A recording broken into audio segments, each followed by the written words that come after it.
What is a CDS? A CDS is a credit default swap. And in this post, I'm going to talk about a real life scenario that happened around 2008, 2007.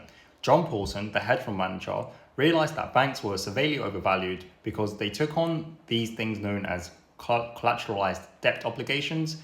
And on their balance sheet, the assets will essentially say this is worth 10 billion when in reality it was worth about 1 billion. Essentially, the company was in a situation where it was bankrupt, but it just wasn't known yet. One of the companies that were in this kind of situation was Lehman Brothers. So John Paulson decided to take out a CDS. He said to investment banks like Goldman Sachs, I'll pay you X amount of money every year, and within a given time frame, let's say 5 years, if Lehman Brothers goes bust, then you have to give me the insurance on Lehman Brothers. So it's a side bet. He doesn't actually own shares in Lehman Brothers.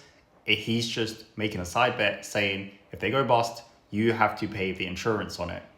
And Goldman Sachs at the time, or even other investment banks at the time, thought this was a good deal because they thought a company like Lehman Brothers they just will never ever go bankrupt. They're just simply too big to fail. But eventually that's what happens. Lehman Brothers goes bankrupt. And in total, John Paul pays around 22 million to, I think it was Goldman Sachs. And in return, he gets $1 billion.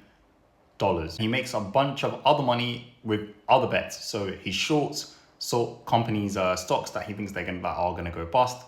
And he also shorts companies of other stocks, and he makes similar CDS deals with other investment banks. And in total, he makes around $20 billion. And this is spoken about in more depth in the book, The Greatest Trade Ever. And if you're into investing or investment banking or hedge funds or anything like that, I highly recommend that you read it.